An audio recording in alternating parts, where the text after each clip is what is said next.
அனைவருக்கும் வணக்கம் நண்பர்களே. இன்றைக்கு நாம் என்ன பார்க்கப் போகிறோம் என்றால், இந்திய தண்டனை சட்டம் 14வது பிரிவு பற்றி பார்க்கப் போகிறோம்.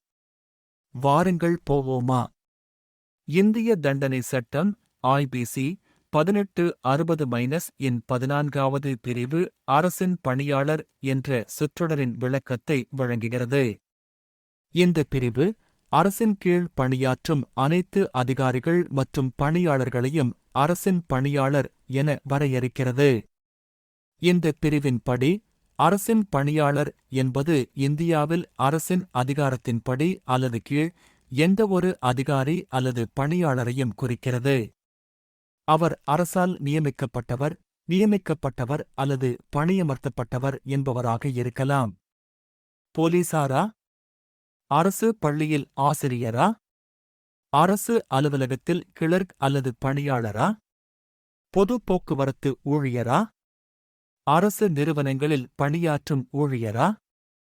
இந்த வகை பணியாளர்கள் அனைவரும் பிரிவு 14 படி அரசின் பணியாளர் என கருதப்படுவர்.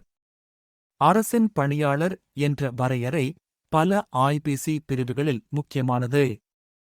பொது பணியாளர்கள் தொடர்பான குற்றங்கள், உதாரணமாக ஊழல், அதிகார துஷ்பிரயோகம் போன்றவை இந்த வரையறையை அடிப்படையாகப் கொண்டு செயல்படுகின்றன.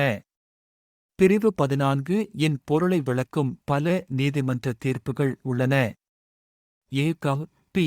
Sirajuddin V. State of Madras 1970 AR 520 வழக்கில் ஒரு அரசு ஊழியர் ஊழல் குற்றத்தில் குற்றவாளி எனக் கருதப்பட்டார்.